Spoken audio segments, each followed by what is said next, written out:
I was completely, confused and overwhelmed. I struggled to get dressed, and my husband took me to the hospital. It was there I was diagnosed with a rare disorder named myopic degeneration. Since 2019, my entire life has changed. I'm constantly walking into things and fall down a lot. My life has been uprooted completely. In January, despite everything, I decided to move from Pennsylvania to Iowa to for 5 weeks to campaign for Bernie Sanders. It was a struggle in so many ways. I'm not allowed to drive. I only knew one person. I'd never been to Iowa, and yet somehow I was convinced I could still go door to door in 4 degrees with ice and snow.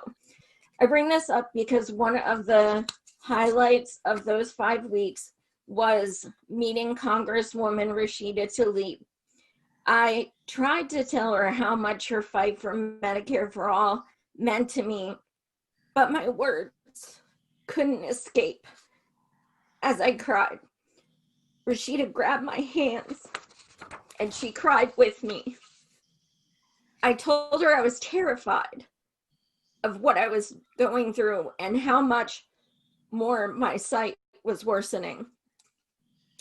She embraced me and we held hands for minutes. It meant so much to have some hope restored by someone I respect so much. So I guess my question to Rashida is, are you the same person who cried with me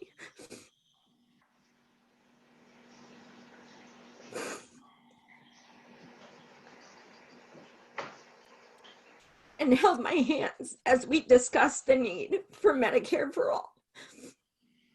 Since Iowa, I've had eye injections which cost over $12,000 each. I get them each eyes every 30 days. And I've had 2 eye surgeries,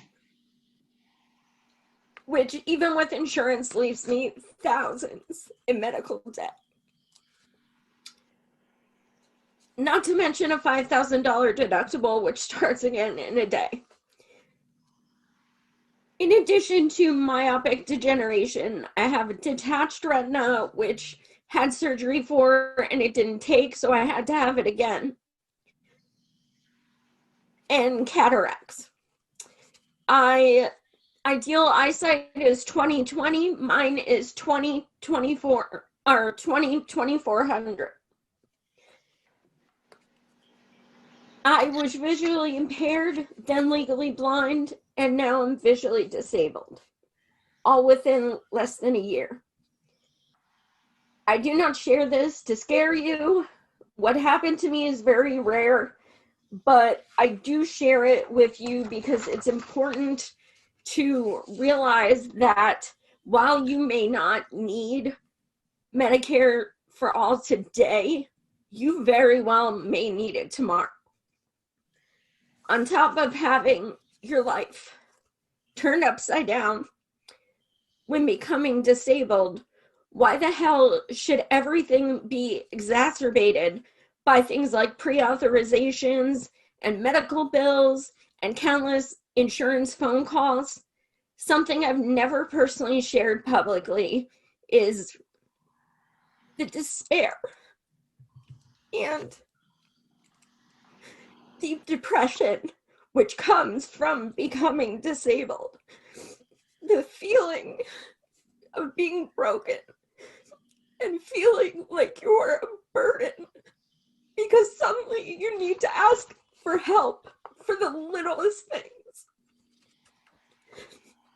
And sometimes when you go to bed, hoping you just don't wake up the next morning.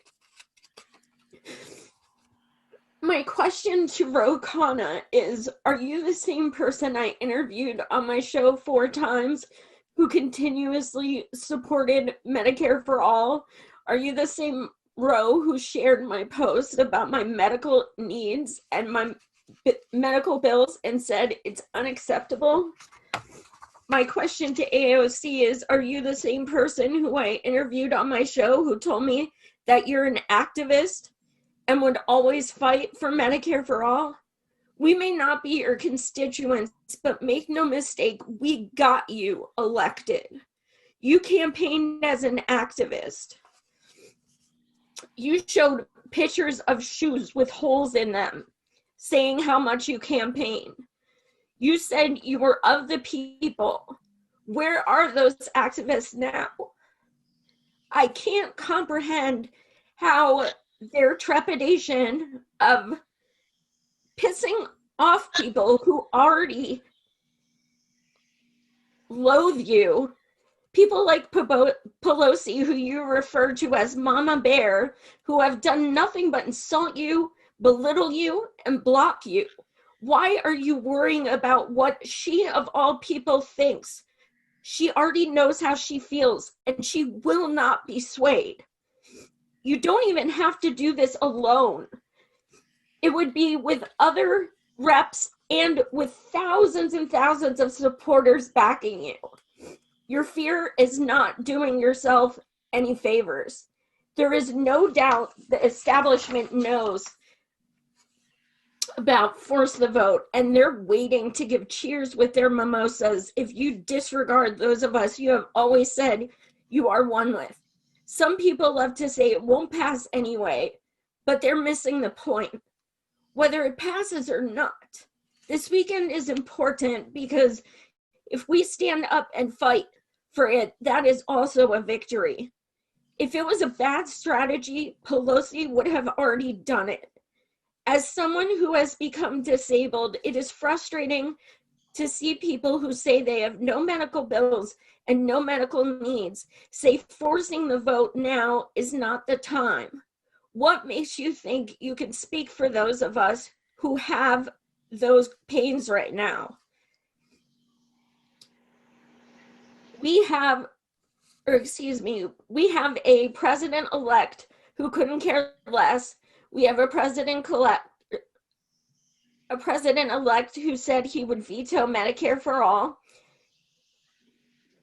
if it came across his desk. We have the man who made Medicare for all a household term and wrote the damn bill, who's been shafted yet again. And so give us something. Give us some bit of hope. We have nothing but each other right now, and I would love to say the people in power aren't as stronger as the power of the people, but is that the case? If you guys can't even stand up and be the activist that you say you are, you need to choose your loyalty. Is it the people who constantly disrespect you, or is it the people who got you elected? We fight for those who cannot fight for themselves. We fight for those who are hurting. We fight for the hopeless. We fight for a healthier tomorrow. Never ever lose your sense of outrage. And you're damn right. Force the fucking vote.